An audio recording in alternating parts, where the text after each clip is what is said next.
Ranunculus californicus, California buttercup. This perennial herb is native to California from San Diego County to Del Norte County. Generally, California buttercup is found more in the coastal parts of the state. It does make it inland in some places though. Generally, Ranunculus californicus is found in meadows and on slopes.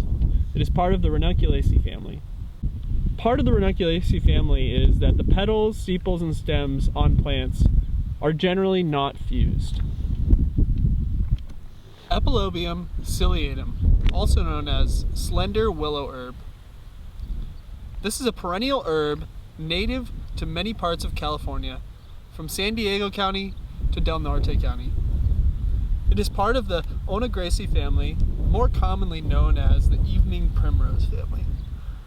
Generally, this plant is found in wetlands, but will sometimes live outside of wetlands.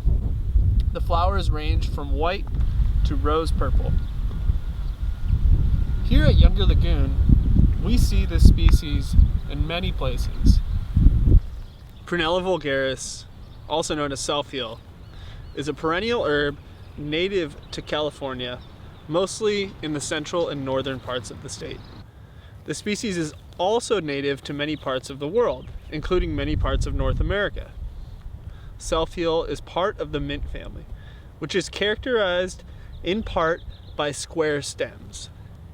This plant can generally be found in disturbed places. While it occurs in non-wetlands, it is also found in wetlands.